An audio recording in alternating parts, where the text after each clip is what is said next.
ओम अज्ञानतिमिरान्धस्य ज्ञानञ्जनशलाकया चक्षुरुन्मिलितमेन तस्मै श्रीगुरुवे नमः। श्रीचैतन्यमनोभीष्टं स्थापितं येन भूतले स्वयं रूपकदा मह्यं ददाति स्वपदान्तिकं। वन्देऽहं श्रीगुरुः श्रीयुतपदकमलं श्रीगुरून् वैष्णवाचं श्रीरूपं साग्रजातं सागणरघुनाथान्वितं तं सजीवं साद्वैतं सावधूतं परिजनसहितं कृष्णचैतन्यदेवं श्रीराधाकृष्णपादान् सागणललिता श्रीविशाखान्विताश्च नारायणं नमस्कृत्यं नरं चैव नरोत्तमं देवीं सरस्वतीं व्यासं ततो जयमुदीरये सुनोतां स्वकथा कृष्णा पुण्यश्रवणकीर्तनं हृदयन्तस्तु विभद्राणि विद्नोति सुरसतां नष्टप्रायेषु भद्रेषु नित्यं भागवस्य भगवती उत्तम श्लोके भगवद्भक्ति नैष्ठिकी तदा रजस्तमो भाव कामलोभादय चेत एतेनावृद्धं स्थित सत्त्वे प्रसिद्धति एवं प्रसन्न मनसो भगवद्भक्ति योगता भगवतत्व विज्ञान मुक्त संगस्य जायते विद्यन्ते हृदयं ग्रन्थि छिद्यन्ते सर्वसंशयं क्षीयन्ते चास्य कर्माणि दृष्ट्वा एवात्मनीश्वरे धर्म प्रोजितो गटपो अनत्रो परमोन्निर्मत्सराणां सतां वेद्यं वास्त्रमतवस्तु सिद्धं तापत्रयोन्मूलनं श्रीमद्भागवतं प्रमाणामलं प्रेम कुमार्थो मान श्री चैतन्य महाप्रभु मतमिदं तत्रादरुणापरः कृष्णाय वासुदेवाय देवकी नंदनाय च नंदगोप कुमाराय गोविन्दाय नमो नमः। हे कृष्ण करुणा सिंधु दीनबंधु जगतपतये गोपेश गोपिका कांत राधा कांत नमस्तुते तप्त कांचन गौरांगे श्री राधे वृंदावनेश्वरी वृषभानुसुते देवी प्रणमामि हरिप्रिये वाञ्छाकल्पतरुभ्यश्च कृपासिन्धुभ्यो च पतितानां पावनेभ्यो वैष्णवेभ्यो नमो नमः। जय श्री कृष्ण चैतन्य प्रभु नित्यानंद श्री अद्वैत गदाधर श्रीवासादि श्री गौर भक्तवृंद हरे कृष्ण कृष्ण कृष्ण हरे हरे हरे राम राम राम हरे हरे। इसमें आज हम लोग को श्रीमद् भागवतम का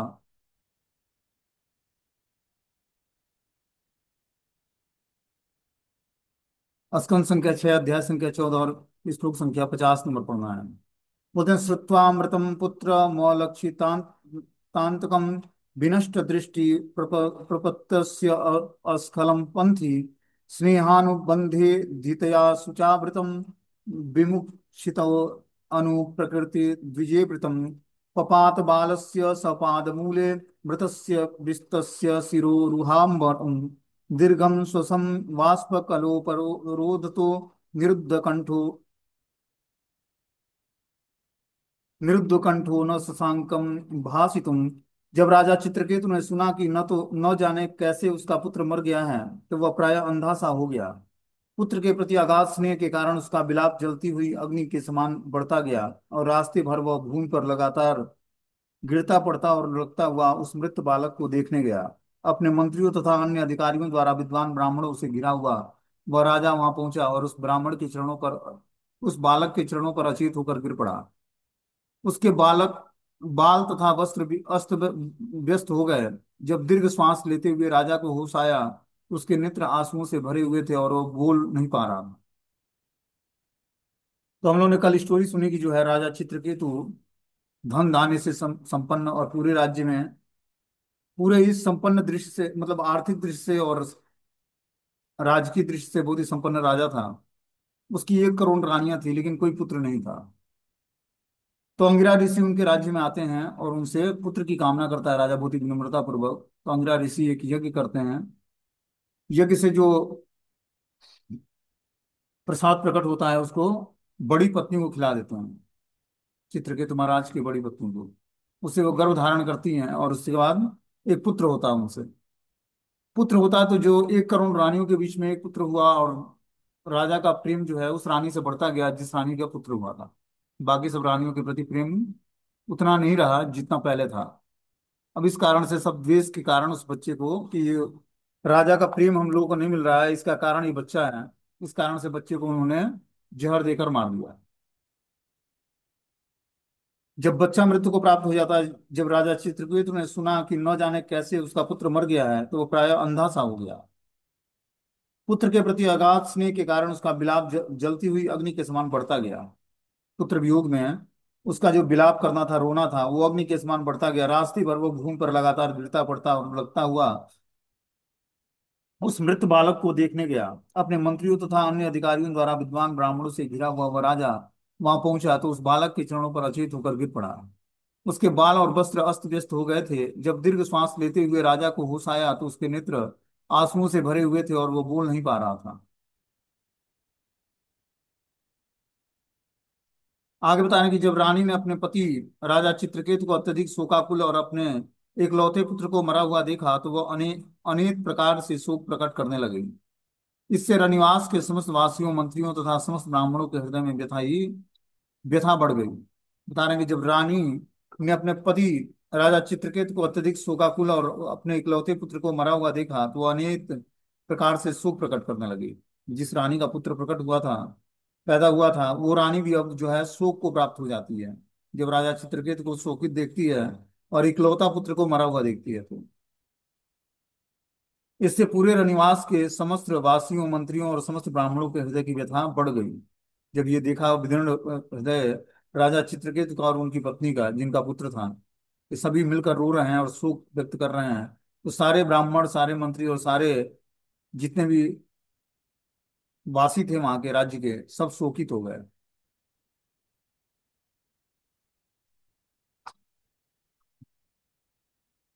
रानी के सिर को सुशोभित करने वाले फूलों की माला गिर पड़ी और उसके बाल बिखर गए। उसके आंसुओं से नेत्रों में लगा अंजन धुल गया। कुमकुम चूर्ण से लेपित उसके स्तन भीग गए। पुत्र की मृत्यु पर शोक करती हुई उस रानी का दारुण विलाप कुर्री पक्षी के आर्त स्वर की तरह लग रहा था। तो बता रहे हैं कि रानी की सिर की शोभा जो है, फूलों की माला गिर पड़ी जिससे वह रानी ने अपने केस को संवारा हुआ था, और उसके बाल बिखर गए। उसके आंसुओं के नेत्रों से लगातार अंजन धुल गया और कुमकुम चूर्ण से लेपित उसके स्तन भीग गए। पुत्र की मृत्यु पर शोक करती हुई उस रानी का दारुण विलाप कुररी पक्षी के आर्त स्वर की तरह लग रहा था। इस तरह से वो विलाप करने लगी। आगे बता रहे हैं कि अहो विधातस्व मतीव बालिसो यस्यात्म सृष्ट प्रतिरूप मीहसे परे तु जीवत्य परस्य यामृति विपर्यय चेत्त्वमसि ध्रुवम परम। हे विधाता, हे सृष्टिकर्ता, तुम निश्चित ही अपने सृष्टि कार्य में अनुभवहीन हो, क्योंकि पिता के रहते हुए तुमने उसके पुत्र की मृत्यु होने दी और इस तरह से अपनी ही सृष्टि के नियमों को के विपरीत कार्य किया है। यदि तुम नियम भंग करने पर तुले हो तो तुम निश्चय ही समस्त जीवात्माओं का शत्रु हो, निर्दयी हो। इस तरह से वो विलाप करती हुई रानी भगवान पर ब्लेम करने लगती है। बोलती है, हे विधाता, हे सृष्टिकर्ता, तुम निश्चित रूप से अपनी सृष्टि कार्य में अनुभवहीन हो कि पिता के रहते ही तूने उसके मृत्यु पुत्र को मृत्यु प्रदान कर दिया। इस तरह अपनी सृष्टि के नियमों के विपरीत आपने कार्य किया है। यदि तुम नियम भंग करने पर तुले हो तो तुम निश्चित रूप से समस्त जीवात्माओं के शत्रु हो और निर्दयी हो। जब बद्ध जीव की पराजय होती है तो वह इसी प्रकार से विधाता को धिक्कारता है। बताना है कि जब बद्ध जीव के ऊपर कष्ट आता है तो वो क्या करता है, सबसे पहले भगवान को धिक्कारना शुरू करता है। कभी वो श्री भगवान पर कुटिल होने का दोषारोपण करता है, क्योंकि कुछ व्यक्ति सुखी हैं और कुछ नहीं। यहाँ पर रानी परमेश्वर को अपने पुत्र की मृत्यु के लिए दोष देती है। सृष्टि के नियमानुसार पिता को पहले मरना चाहिए और पुत्र को बाद में। यदि परमेश्वर अपनी सनक से इस नियमों को बदल देता है तो उसे दयालु नहीं माना जाता है, वरना उसे मनुष्यों का शत्रु मानना चाहिए। वास्तव में विधाता नहीं, वरना बद्ध जीव ही अनुभवहीन है। उसे इसका ज्ञान नहीं है कि सकाम कर्म के सूक्ष्म नियम किस प्रकार कार्य करते हैं। वह इनको जाने बिना ज्ञात बस पूर्ण पुरुषोत्तम भगवान की आलोचना करता है। बोलते हैं कि कर्मों का परिणाम व्यक्ति को भोगना पड़ता है और सकाम कर्म के सूक्ष्म नियम किस तरह कार्य करते हैं ये व्यक्ति को पता नहीं है, बद्ध जीव को। इस कारण से वो भगवान पर क्या करता है, भगवान की आलोचना करता है, जबकि भगवान को इस घटनाओं से कुछ लेना देना नहीं। भगवान ने एक नियम बना दिया, उस नियम को फॉलो करना प्रकृति का कार्य है। प्रकृति क्या करती है, जैसे जिस व्यक्ति का कर्म है उतने ही दिन इस भौतिक संसार में रहता है, फिर वो भौतिक संसार से चला जाता है या दूसरे जोनि में कन्वर्ट हो जाता है, ट्रांसफर हो जाता है उस आत्मा का। बोलते हैं, न ही क्रम चेदि चेदि हम मृत्यु जन्मनो शरीरिणाम मस्तु तदात्म कर्म भी यो स्नेह पाशो निज सर्ग वृद्धये स्वयं कृतस्ते तमें विवृश्यति विवृश्यसि। हे ईश्वर, आप यह कह सकते हैं कि ऐसा कोई नियम नहीं है कि पुत्र के जीवन काल में ही पिता की मृत्यु हो और पिता के जीवन काल में ही पुत्र उत्पन्न हो, क्योंकि प्रत्येक व्यक्ति अपने कर्मों के अनुसार जीता और मरता है। फिर भी यदि कर्म इतना प्रबल है कि जन्म तथा मृत्यु उसी पर निर्भर करते हो तो फिर नियंता या ईश्वर की आवश्यकता ही नहीं है। पुनः यदि तुम कहो कि नियंता की आवश्यकता इसलिए है क्योंकि माया में कार्य करने की शक्ति नहीं है, तो कोई यह भी तो कह सकता है कि यदि कर्म के द्वारा तेरे बनाए हुए स्नेह बंधन टूटते हैं तो कोई भी संतान को स्नेह पूर्वक नहीं पालेगा, वरना सभी लोग अपनी संतानों को निर्दयता से उपेक्षा करने लगेंगे। क्योंकि तूने स्नेह के उन बंधनों को काटा है जिसके वशीभूत होकर माता पिता अपनी संतान का पालन पोषण करने के लिए विवश हो जाते हैं, इसलिए तुम अनुभवहीन और बुद्धिहीन प्रतीत होते हो। तो यहाँ पर बता रही हैं कि जो है, हे ईश्वर, आप यह कह सकते हैं कि ऐसा कोई नियम नहीं है कि पुत्र के जीवन काल में पिता की मृत्यु हो जाए या पिता के जीवन काल में पुत्र उत्पन्न हो जाए, क्योंकि प्रत्येक व्यक्ति अपने कर्मों के अनुसार जीता और मरता है। फिर भी यदि कर्म इतना प्रबल है कि जन्म और मृत्यु उसी प्रकार उस पर निर्भर करते हो, तो फिर नियंता या ईश्वर की आवश्यकता क्या है? तो नियंता, जो परम नियंता है, या ईश्वर की आवश्यकता क्या है, ये पूछ रही हैं कि पुनः यदि तुम कहो कि नियंता की आवश्यकता इसलिए है क्योंकि माया के कार्य करने की शक्ति नहीं होती है, तो कोई यह भी तो कह सकता है कि यदि कर्म के द्वारा तेरे बनाए हुए स्नेह बंधन टूटते हैं तो कोई भी संतान को स्नेह पूर्वक नहीं पालेगा, वरना सभी लोग अपनी संतान की निर्दयता से उपेक्षा करने लगेंगे। तो यहाँ पर जो है, जो उस बच्चे की माता थी वो भगवान पर क्या करती है, आरोप लगाती है, आलोचना करती है भगवान की। बोलती है अगर जो सब कुछ कर्म के नियमों के अनुसार होता है तो फिर पुत्र के जीवन काल में ही पिता की मृत्यु हो जाती है या पिता के जीवन काल में पुत्र उत्पन्न हो जाता है, क्योंकि प्रत्येक व्यक्ति अपने कर्मों के अनुसार जीता और मरता है। फिर यदि कर्म इतना प्रबल है और जन्म मृत्यु उसी पर निर्भर करती है, तो फिर ईश्वर या परम नियंता की आवश्यकता क्या है? तो जब सब कुछ कर्म के अगेंस्ट ही होता है तो व्यक्ति ईश्वर के अस्तित्व को क्यों स्वीकार करे? पुनः यदि आप कहते हो कि नियंता की आवश्यकता इसलिए है क्योंकि माया की में कार्य करने की शक्ति नहीं है, कि प्रकृति में कार्य करने की शक्ति नहीं है, तो कोई यह भी तो कह सकता है कि यदि कर्म के द्वारा तेरे बनाए हुए स्नेह बंधन टूटते हैं तो कोई संतान को स्नेह पूर्वक क्यों पालेगा? और जो कर्म के कारण सारे स्नेह बंधन टूट जाते हैं, मतलब कर्म के कारण व्यक्ति को मृत्यु प्राप्त हो जाती है, कर्म समाप्त हुए तो मृत्यु प्राप्त हो जाती है, और इस प्रकार स्नेह बंधन टूट जाता है, तो कोई अपने संतान को स्नेह पूर्वक क्यों पालेगा? फिर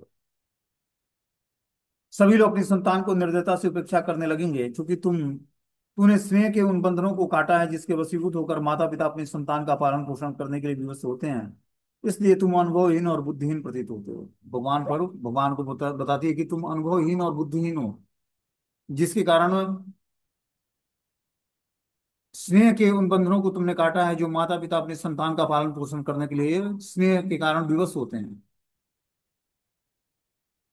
बोलते हैं ब्रह्म संहिता में कहा गया, कर्माण निर्दहन्ति किंतु च भक्ति भाजाम। जिसने कृष्ण भक्ति ग्रहण कर ली है उसे कर्म फल प्रभावित नहीं कर पाते। इस श्लोक में कर्म पर अत्यधिक बल दिया गया है, जो कर्म मीमांसा दर्शन पर आधारित है। इस दर्शन के अनुसार मनुष्य को अपने कर्म के अनुसार कार्य करना चाहिए और परम नियंता कर्म का फल अवश्य देगा। परमेश्वर द्वारा नियंत्रित होने वाले कर्म के सूक्ष्म नियमों को सामान्य बुद्धि जीव नहीं समझ पाता। बता रहे हैं जो है, जो परमेश्वर द्वारा नियंत्रित कर्म हैं उसके सूक्ष्म नियम जो है वो सामान्य बुद्ध जीवों की समझ के बाहर है, कि परमेश्वर किस प्रकार जो है इस भौतिक प्रकृति को कंट्रोल करते हैं। परमेश्वर द्वारा नियंत्रित होने वाले कर्म के सूक्ष्म नियमों को सामान्य बुद्ध जीव नहीं समझ पाता। इसलिए कृष्ण का कथन है कि जो यह समझ सकता है कि वे किस प्रकार कार्य करते हैं, इन सूक्ष्म नियमों से प्रत्येक वस्तु पर नियंत्रण रखते हैं, वे उनके अनुग्रह से तुरंत मुक्त हो जाता है। बता रहे हैं कि जो व्यक्ति भगवान के क्रियाकलापों को समझ लेता है, सूक्ष्म नियमों के अनुसार प्रत्येक वस्तु को किस प्रकार भगवान नियंत्रित करते हैं, वह भगवान के अनुग्रह से तुरंत मुक्त जीवात्मा बन जाता है। भगवान के जन्म और कर्म की दिव्य प्रकृति को जो समझ लेता है, क्या बताते हैं भगवान, कि जन्म कर्म चमे दिव्यम योयम यो वेति तत्व तत्वा देह पुनर्जन्म नयति मामिति सोर्जुन। जो मेरे जन्म और कर्म की दिव्य प्रकृति को समझ लेता है हे अर्जुन, वो फिर से इस भौतिक संसार में जन्म नहीं लेता है, बल्कि वो मेरे आध्यात्मिक संसार में चला जाता है, हमारे धाम को प्राप्त कर लेता है। तो जैसे ही भगवान के इस प्रकृति को नियंत्रित करने का जो सूक्ष्म नियम है किसी जीवात्मा को समझ आ जाता है, तो वो मुक्त जीवात्मा बन जाता है। बोलते हैं ब्रह्म संहिता का कथन है कि कर्माणि निर्धन्ति किंतु च भक्ति भाजाम। मनुष्य को चाहिए कि बिना किसी हिचक के भक्ति करे और ईश्वर की परम इच्छा पर हर काम छोड़ दे, इससे वह इस जन्म में और अगले जन्म में सुखी रह सकेगा। आगे बता रहे हैं, त्वा त्वा त्वा तात निरहसी च मा कृपाण मनाथम त्युक्तम विचक्ष्व पितरम तव शोक तप्तम अंजस्तरेम भवता प्रजदुस्तरम यद ध्वांतम न हाय करुणेन यमेन दूरम। प्यारे बेटे, मैं असहाय और अत्यधिक शोकाकुल हूँ। तुम्हें मेरा हाथ साथ नहीं छोड़ना चाहिए। तुम अपने शोकाकुल पिता की ओर तो देखो, हम दोनों असहाय हैं। क्योंकि पुत्र के बिना हमें घोर नरक में यातना सहनी पड़ेगी। तुम ही एकमात्र सहारा हो जिसके बल पर हम इस अंधकार में प्रदेश से उबर सकते हैं। अतः मेरी प्रार्थना है कि तुम निर्दयी यमराज के साथ और आगे ना जाओ। इस तरह से उसकी माता जो है उस मृत शरीर शरीर के बालक से क्या करती है, प्रार्थना करती है कि हे प्यारे बेटे, मैं असहाय और अत्यंत शोकाकुल हूँ तुम्हारे बिना। तुमने मेरा साथ नहीं छोड़ना चाहिए। तुम अपने शोकाकुल पिता की ओर तो देखो। हम दोनों असहाय अवस्था में हैं, क्योंकि पुत्र के बिना हमें घोर नरक में यातना सहनी पड़ेगी। तुम ही एकमात्र सहारा हो जिसके बल पर हम इस अंधकार में प्रदेश से उबर सकते हैं। अतः मेरी प्रार्थना है कि तुम निर्दयी यमराज के साथ और आगे ना जाओ। बोलते हैं वैदिक आदेशानुसार मनुष्य को पत्नी स्वीकार करनी चाहिए, जिससे वह पुत्र उत्पन्न करके अपने को यमराज के चंगुल से छुड़ा सके। तो ये वैदिक आदेशानुसार मनुष्य को पत्नी स्वीकार करनी चाहिए, जिससे वह पुत्र उत्पन्न कर सके। ये वैदिक नियम है। और वही पुत्र जो है यमराज के चंगुल से पिता को छुड़ा पाता है, पिता और माता को। देखो, पिंड दान करता है, श्राद्ध कर्म करता है, अग्नि देता है, उससे क्या होता है, जो उसके माता पिता हैं उनको सदगति प्राप्त होती है। जब तक पितरों का पिंड दान करने के लिए पुत्र नहीं होता, तब तक यमराज के लोक में यातना सहनी पड़ती है। और जो पुत्र नहीं है, जो पिंड दान कर सके पितरों का, तो उसको यमराज के लोक में यातना सहनी पड़ती है। राजा चित्रकेतु यह सोचकर अत्यंत शोकाकुल था कि उसका पुत्र यमराज के साथ चला जा रहा है, अतः उन्हें पुनः यातना सहनी होगी। यह सूक्ष्म नियम कर्मियों पर लागू होता है। यदि मनुष्य भक्त बन जाता है तो कर्म के नियम उस पर लागू नहीं होते। ये कर्मियों के लिए नियम बताया जा रहा है, भक्तों के लिए नियम नहीं है ये। जो कर्मी व्यक्ति है, अगर जो उसका पुत्र नहीं है जो पिंड दान कर सके, तो उसको यम यम लोक में यातना सहनी पड़ेगी। बोलते हैं उत्तिष्ठम तात त इमे शिशवो वैश्वाम सत्वामह यन्ति नृपनंदनम सवि हर्तुम सुप्त चिरम हस्य नया च भावान परितो भुक्ष्व अस्तन पीव सुचो हर न स्वाकनान। प्यारे बेटे, तुम बहुत देर से सो रहे हो, अब उठ जाओ। तुम्हारे संगी तुम्हें खेलने के लिए बुला रहे हैं। चूंकि तुम्हें बहुत भूख लगी होगी, इसलिए उठो, मेरे स्तनों से दूध पियो और हमारा शोक दूर करो। इस तरह माता जो है उस बच्चे को बता रही कि तुम बहुत देर से सो रहे हो, अब उठ जाओ। तुम्हारे संगी तुम्हें खेलने के लिए बुला रहे हैं। चूंकि तुम्हें भूख लगी होगी, उठो और मेरे स्तनों से दूध पीकर हमारे शोक को दूर करो। प्रिय पुत्र, मैं सचमुच अभागिनी हूँ, क्योंकि मैं अब तुम्हारे मुख पर मंद हंसी नहीं देख सकती हूँ। तुमने सदा के लिए आंखें बंद कर ली हैं। अतः मैं इस निष्कर्ष पर पहुंचती हूँ कि तुम इस लोक में से दूसरे लोक में ले जाए गए हो, जहां से तुम लौट नहीं पाओगे। बेटे, मैं तुम्हारे मनमोहक वाणी अब और आगे नहीं सुन पाऊंगी।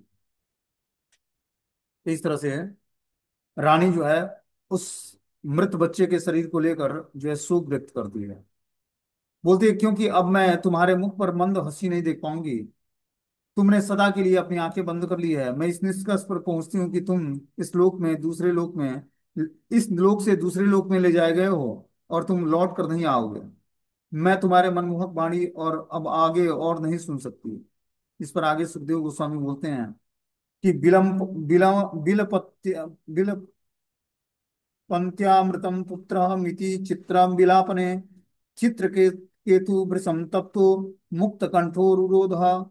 श्री सुखदेव गोस्वामी ने आगे कहा, इस प्रकार अपने प्रिय पुत्र के लिए विलाप करती हुई अपनी पत्नी के साथ ही राजा चित्रकेतु भी अत्यंत शोक से संतप्त होकर फूट फूट कर रोने लगा।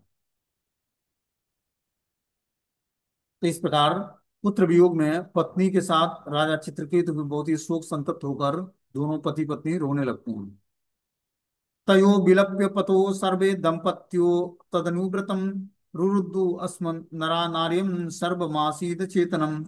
राजा तथा रानी को विलाप करते देखकर उनके समस्त अनुयायी स्त्री और पुरुष भी रोने लगे। इस आकस्मिक घटना से राज्य भर के सभी नागरिक अचेत से हो गए।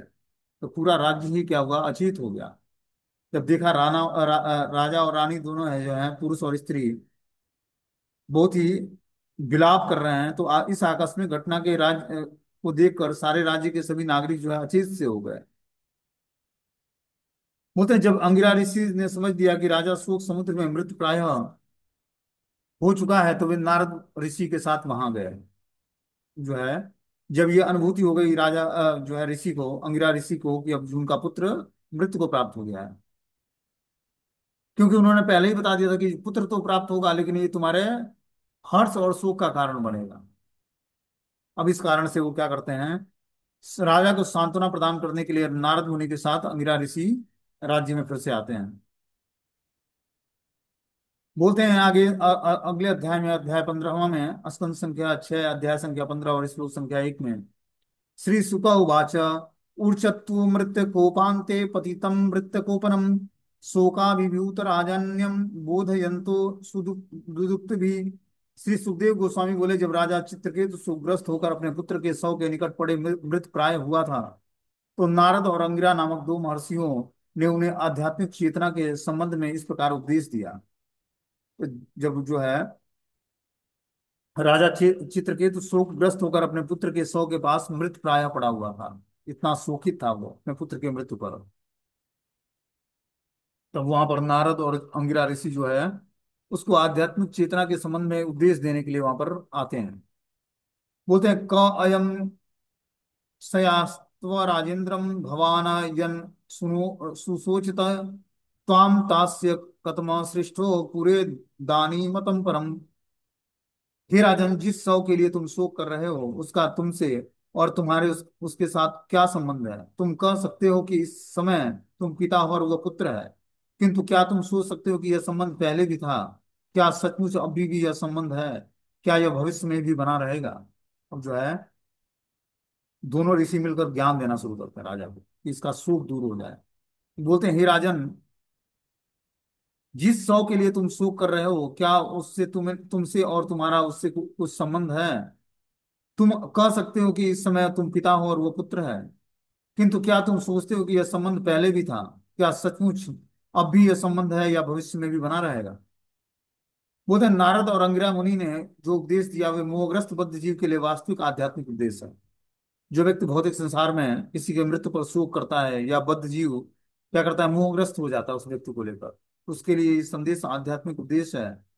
यह संसार अस्थायी है, किंतु अपने पूर्व कर्मों के अनुसार हम यहाँ आते हैं और शरीर धारण करते हैं और समाज, मैत्री, प्रेम, राष्ट्रीयता और जन समूह के लिए के रूप में अस्थायी संबंधों की सृष्टि करते हैं, जो मृत्यु के साथ ही समाप्त हो जाती है। यह अस्थायी संबंध न तो भूतकाल में थे न भविष्य में रहेंगे, अतः वर्तमान समय में ये तथाकथित संबंध छावा है।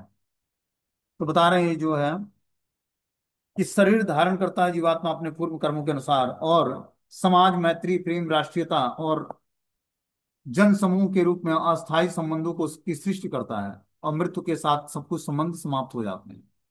ये अस्थायी संबंध न तो भूतकाल में थे न भविष्य में रहेंगे, बल्कि वर्तमान समय में यह तथाकथित संबंध एक छलावा मात्र है। उस संबंध से व्यक्ति क्या करता है, अटैच हो जाता है, आकर्षित हो जाता है, और जब वही व्यक्ति शरीर छोड़कर चला जाता है तो उसके लिए शोक व्यक्त करता है। बोलते हैं, यथा प्रयांति संयाति स्रोतो वेगेन बालुका सन सयुज्य सयुज्यन्ते व्युज्यन्ते तथा कालेन देहिनाम। हे राजन, जिस प्रकार बालू के छोटे छोटे कण लहरों के वेग से कभी एक दूसरे से के निकट आते हैं और कभी विलग हो जाते हैं, उसी प्रकार से देहधारी जीवात्मा काल के वेग से सभी कभी मिलते हैं और कभी कभी बिछड़ जाते हैं।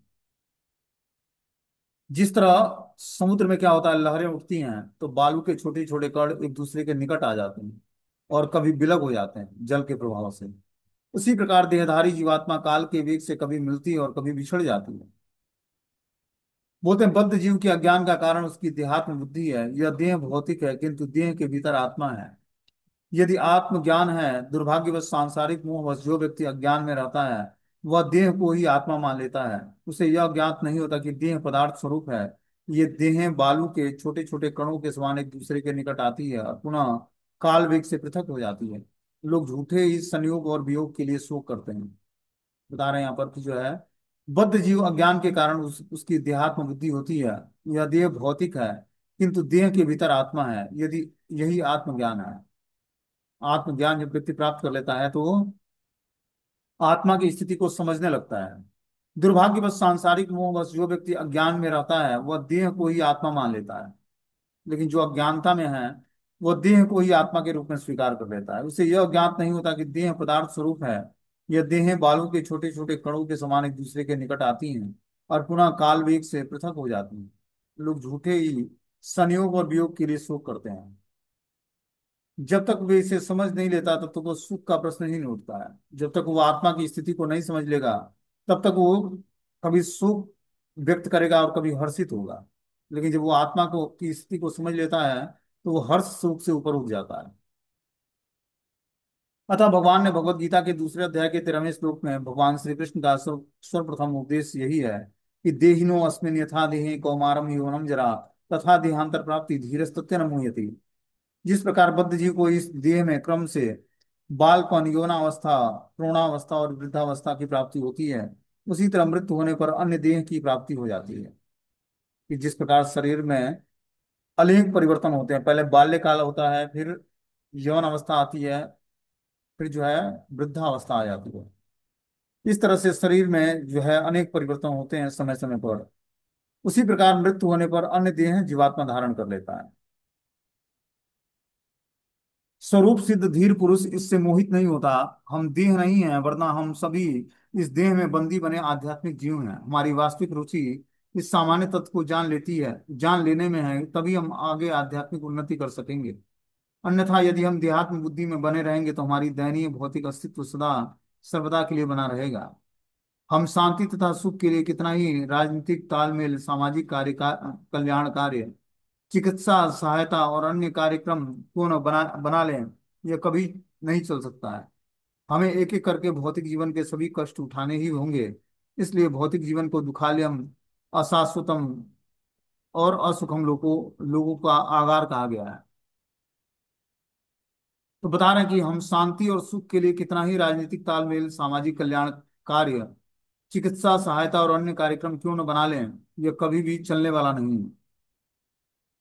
ये समय के साथ साथ सब जो है विनष्ट होने वाला है। एक एक करके भौतिक जीवन के सभी कष्ट उठाने ही होंगे। इसलिए भौतिक जीवन को दुखालयम, अशाश्वतम और असुखम लोके कहा गया है। यहाँ पर ये दुखों का घर है, अशाश्वत है और क्या है, असुखम लोके है। मतलब यहाँ पर सुख खोजना अपने आप में मूर्खता है। बोलते हैं यथा धानासु वेधाना भवन्ति न भवन्ति च एव भूतानि भूतेषु चोदिता निसमाया। जब बीजों को धरती में बोया जाता है तो वे कभी तो उगते हैं और कभी नहीं उगते हैं। कभी धरती उपजाऊ नहीं रहती, जिससे बीजों को बोना निरर्थक हो जाता है। इसी प्रकार परमात्मा की शक्ति से बाध्य होने पर भावी पिता को भी कभी संतान की प्राप्ति होती है और कभी गर्भ ही नहीं रहता। अतः मनुष्य को चाहिए कि माता पिता जैसी बनावटी संबंध के लिए शोक न करे, क्योंकि अंततः इसका निर्णय परमेश्वर के हाथों में रहता है। देखो क्या बता रहे हैं यहाँ पर, कितना इंपॉर्टेंट बातें हैं कि जब बीजों को धरती में बोया जाता है तो वे कभी तो उगते हैं और कभी नहीं उगते हैं। कभी धरती उपजाऊ नहीं रहती तो बीजों को बोना निरर्थक हो जाता है। इसी प्रकार परमात्मा की शक्ति से बाध्य होने पर भावी पिता को कभी संतान की प्राप्ति होती है और कभी गर्भ ही नहीं टिकता है। अतः मनुष्य को चाहिए कि माता पिता जैसी बनावटी संबंध के लिए सुख न करे, क्योंकि अंततः इसका नियंत्रण परमेश्वर के हाथों में रहता है।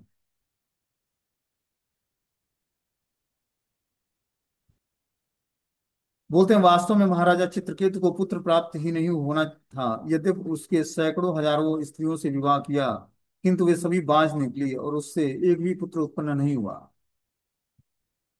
जब अंगिरा ऋषि राजा से भेंट करने आए तो राजा ने विनय की और उसे कम से कम एक पुत्र प्राप्ति हो जाए। अंगिरा ऋषि के आशीर्वाद से माया ने अनुग्रह करके एक पुत्र प्रदान किया, किंतु इस बालक को अधिक काल तक जीवित नहीं रहना था। इसलिए अंगिरा ऋषि ने प्रारंभ में ही राजा से यह कह दिया था कि उसे पुत्र मिलेगा, किंतु वह उसके हर्ष और शोक का कारण बनेगा। तो अंगिरा ऋषि ने पहले ही बता दिया था कि जो ये पुत्र होगा ये तुम्हारे हर्ष और शोक का कारण बनेगा। यही ऋषि ने आगे ही पहले राजा को बता दिया था। लेकिन राजा ने जो है उसको लगा कि पहले पुत्र पैदा हो, मैं क्या करूंगा, यज्ञ और तपस्या और जो है दान दे देकर मैं अपने पुत्र को आगे जीवित रखूंगा या उसकी उम्र को बढ़वाऊंगा। इस तरह से एक्टिविटी करके, दान देकर, तपस्या करके। बता रहे हैं, अंगिरा ऋषि के आशीर्वाद से माया ने अनुग्रह करके एक पुत्र प्रदान किया, किंतु इस बालक को अधिक काल तक जीवित नहीं रहना था। इसलिए अंगिरा ऋषि ने प्रारंभ से ही राजा से यह कह दिया था कि उसे पुत्र मिलेगा, किंतु वह उसके हर्ष और सुख का कारण बनेगा। परमात्मा या विधाता की इच्छा नहीं थी कि चित्रकेतु को कोई संतान हो। जिस प्रकार भुने हुए अन्न से अन्न उत्पन्न नहीं हो सकता, उसी प्रकार परमेश्वर की इच्छा से नपुंसक पुरुष के भी कोई संतान नहीं हो सकता। कभी कभी नपुंसक पिता और बाज माता से भी संतान उत्पन्न हो जाती है, तो कभी पुंसत्व को प्राप्त पिता और उर्वरक माता से भी संतान उत्पन्न नहीं होती है। निसंदेह कभी कभी गर्भ निरोधक विधियों का उपयोग करने पर भी संतान उत्पन्न हो जाती है, जिससे माता पिता उसे गर्भ में ही मार देते हैं। इस युग में भ्रूण हत्या सर्वसामान्य बन चुकी है। ऐसा क्यों है? गर्भ निरोधक विधियों के बावजूद भी ऐसा क्यों होता है? कभी कभी संतानें क्यों उत्पन्न होती हैं जिसे माता पिता को गर्भ में ही उसका वध करना पड़ता है? इसके इससे निष्कर्ष यही निकलता है कि हमें हमारी तथाकथित वैज्ञानिक ज्ञान की व्यवस्था यह निश्चित नहीं कर पाती है कि क्या होने वाला है।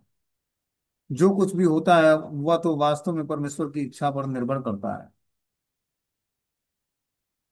इस भौतिक संसार में जो भी घटनाएं होती हैं वो परमेश्वर की इच्छा पर निर्भर करता है। बता रहे हैं कि अलग अलग एग्जाम्पल से बता रहे हैं कि किस तरह परमेश्वर की इच्छा के बिना हम अपने प्रयास से इस भौतिक संसार में न तो सुखी हो सकते हैं, न कुछ वस्तु को प्राप्त कर सकते हैं। बोलते हैं कि कभी कभी नपुंसक पिता या बाज माता से भी संतान उत्पन्न हो जाती है, और कभी कभी पुंसत्व को प्राप्त और उर्वरक माता से भी संतान उत्पन्न नहीं होती है। निस्संदेह कभी कभी गर्भ निरोधक विधियों का प्रयोग करने पर भी संतान उत्पन्न हो जाती है, जिससे माता पिता उसे गर्भ में ही मार देते हैं। इस युग में तो भ्रूण हत्या सर्वसामान्य बन चुकी है। ऐसा क्यों है? गर्भ निरोधक विधियों के बावजूद भी ऐसा क्यों होता है? कभी कभी संतान क्यों उत्पन्न होती है जिससे वे माता पिता के गर्भ में ही उसको वध करना पड़ता है? इससे निष्कर्ष ये निकलता है कि हमारी तथाकथित वैज्ञानिक ज्ञान की व्यवस्था यह निश्चित रूप से निश्चित कर पाती है कि क्या होने वाला है। जो कुछ भी होता है वह तो वास्तव में परमेश्वर की इच्छा पर निर्भर करता है। ईश्वर की इच्छा मात्र से ही हम परिवार, समुदाय और व्यक्तित्व जैसे व्यवस्थाओं में स्थिर हो पाते हैं। ये सारी व्यवस्थाएं माया के अधीन हमारी इच्छाओं के अनुसार ही परमेश्वर द्वारा संपन्न होती है। अतः भक्ति काल में मनुष्य को निष्काम होना चाहिए, क्योंकि सब कुछ भगवान पर ही निर्भर करता है। तो यहाँ पर बता रहे हैं कि जो है, बिना परमात्मा या विधाता की इच्छा से चित्रकूट को कोई संतान हो, ये संभव नहीं था। आगे बता रहे हैं, इस युग में भ्रूण हत्या सर्वसामान्य बन चुकी है। ऐसा क्यों है? क्योंकि गर्भ निरोधक विधियों के बावजूद भी ऐसा क्यों होता है कि संतान उत्पन्न होती है और माता पिता उसको गर्भ में ही वध कर देते हैं? इसके उत्तर में यही निकलता है कि हमारी तथाकथित वैज्ञानिक ज्ञान की व्यवस्था यह निश्चित नहीं कर पाती कि क्या होना है। जो कुछ भी होता है वो वास्तव में परमेश्वर की इच्छा पर निर्भर करता है। ये बिना ईश्वर के इच्छा के बिना कोई भी इस भौतिक संसार में कोई घटना नहीं होती है। बता रहे हैं कि ईश्वर की इच्छा मात्र से ही हम परिवार, समुदाय और व्यक्तित्व जैसे व्यवस्थाओं से में स्थिर हैं। ये सारी व्यवस्था माया के अधीन हमारी इच्छाओं के अनुसार परमेश्वर द्वारा संपन्न की जाती है। क्या बता रहे हैं कि ये सारी व्यवस्थाएं जो भी हमारे जीवन में मिली हैं, ये माया के अधीन इच्छाओं के अनुसार ही परमेश्वर द्वारा संपन्न किया गया है। अतः भक्ति काल में मनुष्य को निष्काम होना चाहिए, क्योंकि सब कुछ भगवान पर ही निर्भर है। भक्ति रसामृत सिंधु में कहा गया कि अन्याभिलाषिता शून्यम ज्ञान कर्माद्यानावृतम अनुकूलेन कृष्णानुशीलनम भक्ति उत्तमा। बता रहे हैं मनुष्य को चाहिए कि सकाम कर्म अर्थात मानसिक विभावों के जनित ज्ञान द्वारा भौतिक लाभ प्राप्ति की इच्छा बिना अनुकूल भाव से भगवान श्री कृष्ण की दिव्य प्रेममयी सेवा करो। यही शुद्ध भक्ति कहलाता है। मनुष्य को चाहिए कि कृष्ण भक्त बने और कृष्ण भक्ति को बढ़ाने के लिए कर्म करे। अन्य बातों के लिए उसे पूरी तरह परम पुरुष पर निर्भर रहना चाहिए। हमें कभी भी ऐसा नहीं सोचना चाहिए जिससे हम अंतःकरण में उद्विग्न होना पड़े। इस प्रकार बता रहे हैं कि जो है, मनुष्य को चाहिए कि सकाम कर्म या मानसिक उपायों के जनित ज्ञान तथा भौतिक लाभ प्राप्ति की इच्छा के अनुकूल भाव से भगवान श्री कृष्ण के दिव्य प्रेममयी सेवा करे। यही शुद्ध भक्ति कहलाता है, और यही वास्तविक कारण की जो है, जिसमें व्यक्ति सकाम कर्म और मानसिक उपायों से आगे बढ़कर वो अनुकूल भाव से भगवान श्री कृष्ण की दिव्य प्रेममय सेवा करता है, तब उसको जो है भगवान की कृपा से शुद्ध भक्ति प्राप्त होती है। मनुष्य को चाहिए कि कृष्ण भक्ति को बढ़ाने के लिए कर्म करे। अन्य बातों के लिए उसे पूरी तरह परम पुरुष पर निर्भर रहना चाहिए। हमें कभी भी ऐसी योजनाएं नहीं बनानी चाहिए जिससे हमें अंततः उद्विग्न होना पड़े। तो इस प्रकार बता रहे हैं कि जो है, जो राजा चित्रकेतु था, वो अपने मृत पुत्र को गोद में लेकर रोने लगा।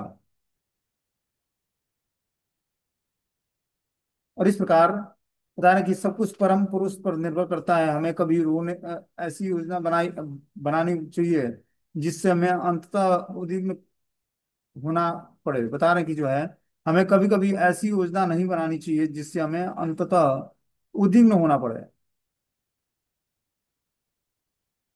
अब आगे जो है इसमें,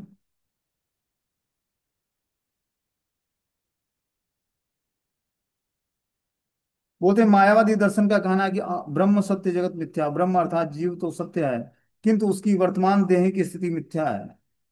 वैष्णव दर्शन के अनुसार वर्तमान स्थिति क्षणिक है, मिथ्या नहीं है। यह स्वप्न तुल्य है। मनुष्य के सो जाने के पूर्व स्वप्न का अस्तित्व नहीं होता है, न ही उसके जग जाने के पश्चात रहता है। स्वप्न का अस्तित्व हम दोनों स्थितियों के मध्य में रहता है, अतः यह अस्थायी रूप से।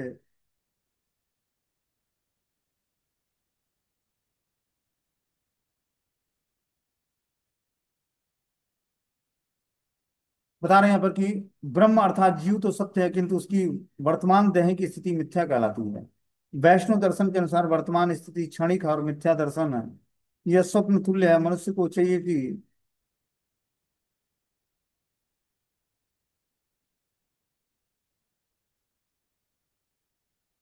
यह स्वप्न तुल्य है। मनुष्य के सो जाने पर के पूर्व जमीन का अस्तित्व नहीं होता, न ही उसके जग जाने के पश्चात रहता है। स्वप्न का अस्तित्व तो इन दोनों स्थितियों में के मध्य में रहता है, अतः यह अस्थायी होने के कारण मिथ्या है। इसी प्रकार यह समस्त भौतिक सृष्टि,